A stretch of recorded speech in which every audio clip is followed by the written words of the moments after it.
नमस्ते गुरुदेव। मेरे दोस्त लोग कभी कभी कहते हैं और मजाक उड़ाते हैं कि विवान तुम मंदिर हर रोज़ क्यों जाता है, तुम उपवास क्यों करता है, उसका क्या लाभ है, तुम धर्मस्थल क्यों जाता है, क्या होएगा वहाँ जाके, धर्म का क्या मूल्य है। तो मैं उनको क्या जवाब दूँ? अभी देते क्या हो पहले तो ये बताओ, अभी क्या देते हो? नहीं अभी तो वही नहीं दे पाता हो कुछ। चलो मैं बता देता हूँ। तुमसे कोई पूछे कि तुम धर्म स्थल क्यों जाते हो, उपवास क्यों करते हो और तुम्हारे धर्म का क्या मूल्य है, तो उनसे पूछो कि तुम स्कूल क्यों जाते हो। बोलो। पढ़ने, हाँ? शिक्षा के लिए। शिक्षा पाने के लिए स्कूल जाते हैं। स्कूल में कौन सी शिक्षा मिलती है? लौकिक। हाँ हाँ, उनसे बोलो कि जैसे तुम, और दूसरा सवाल करो, स्कूल नहीं जाएंगे तो क्या होगा? अनपढ़ बन जाएगा। बस। हम पढ़ने के लिए शिक्षा पाने के लिए स्कूल जाते हैं। स्कूल नहीं जाएंगे तो अनपढ़ हो जाएंगे। तो हम अपनी आत्मा को पढ़ने के लिए मंदिर जाते हैं। अगर मंदिर नहीं जाएंगे तो अज्ञानी रह जाएंगे। उससे दूसरा सवाल पूछो, दर्पण देखते हो? उससे पूछो, दर्पण देखते हो? हाँ। कहेगा देखते हैं, है ना। दर्पण देखते हो? देखते हैं। क्यों देखते हो? खुद को देखने के लिए कि सुंदर लग रहा है या नहीं, अच्छा कोई लग रहा है दाग धब्बा है कि नहीं। हाँ।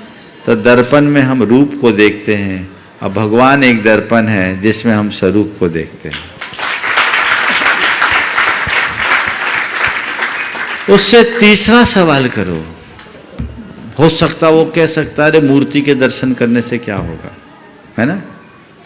उससे पूछो, तुम्हारी कोई गर्लफ्रेंड है? आ गया होगा, उम्र तो आ गई है। उसकी तस्वीर रखते हो? बोलो। हाँ। उसी से पूछना। गर्लफ्रेंड है, उसकी तस्वीर रखते हो? क्यों रखते हो? याद करने के लिए। बिल्कुल ठीक है, याद करिए, खुली बात है, समझने की बात। मैं इस बच्चे को इसकी भाषा से बता रहा हूं। मैं जान रहा हूं इसके साथ वो कोई प्रॉब्लम नहीं है, लेकिन जो जिस भाषा में सवाल करे उसको उसी भाषा में उत्तर देना चाहिए। बोले गर्लफ्रेंड को याद करने की क्यों पड़ती है? क्योंकि तुम्हें गर्लफ्रेंड से प्रेम है, इसीलिए ना। हर किसी की फोटो थोड़ी रखते अपने पास। तो जैसे तुम गर्लफ्रेंड की तस्वीर को देखकर प्रसन्न होते हो, उसे याद करते हो, उससे खुश होते हो, हम भगवान की मूरत देख करके अपने आप को खुश करते हैं, क्योंकि मुझे भगवान से प्रेम है ना। हाँ। एक बार एक ने कहा, परिवार आया, तेरी उम्र का बच्चा था, एक थोड़ा सा बड़ा होगा। बोले महाराज जी इससे कहो कि ये मंदिर नहीं जाए, मंदिर जाता है, मंदिर नहीं जाता, मंदिर जाए। मैंने उसकी तरफ देखा,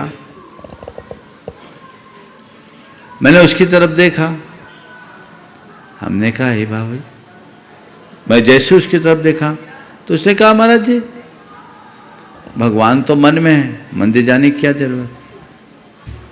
भगवान तो दिल में है, मंदिर जाने की क्या जरूरत? मैंने कहा तेरे दिल में तो तेरी गर्लफ्रेंड भी होगी, फिर पार्क में मिलने क्यों जाता है?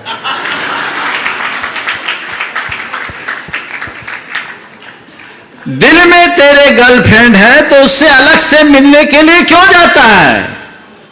मैंने कहा ध्यान रखना, जिसके दिल में भगवान होता है वो भगवान के दरबार में जाए बिना उसका दिल मानता नहीं है।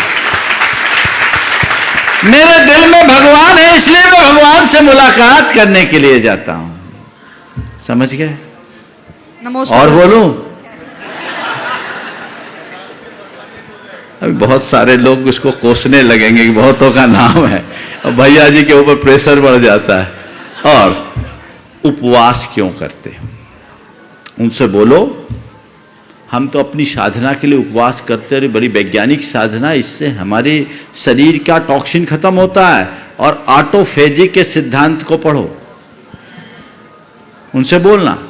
जापान के एक वैज्ञानिक को अभी नोबेल प्राइज मिला इसी पर, जो ये कहता है कि व्यक्ति को हर 8 दिन में एक उपवास करना चाहिए, उससे शरीर का सारा विकार खत्म होता है और कैंसर जैसी बीमारी भी ठीक हो जाती है। आप देखो, आप सब सर्च करना ऑटोफेजी क्या है। और एक और है इंटरवल मील, जिसमें एक भोजन से दूसरे भोजन में 8 घंटे का अंतराल बताया। ये वैज्ञानिक प्रक्रिया है। वो तुमसे पूछता है कि तुम उपवास क्यों करते हो, तुम उससे पूछो तुम खाते क्यों। जो तुमसे पूछे कि तुम उपवास क्यों करते हो, उससे उलट करके पूछो कि तुम खाते क्यों हो। वो कहेगा स्वस्थ रहने के लिए खाते हैं, तो हम कहेंगे स्वस्थ रहने के लिए हम उपवास करते हैं। केवल खाते रहोगे तो बीमार रहोगे, और खाने के बीच बीच में उपवास करोगे तो स्वस्थ रहोगे। समझ गए? मेरे संपर्क में एक परिवार है जिसमें 2 भाई दशलक्षण के 10 दिनों में केवल जल लेते हैं। एक बड़े कारपोरेट के संचालक है और दोनों भाई 10 दिन केवल जल लेते हैं। और लोग बोलते कि भैया तुम केवल जल क्यों लेते? एक बार नहीं लेते कि 3 बार 4 बार लेते, दिन दिन में लेते हैं। ठीक है, काम है, लेकिन जल लेना, हमें कुछ नहीं करना।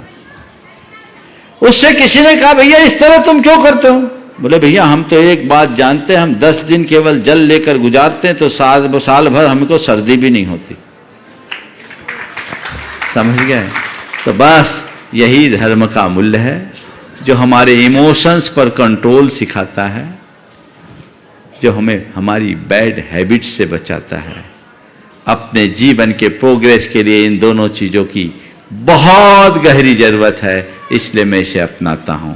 ये उत्तर समझ में आया कि नहीं आया? जोरदार। हाँ।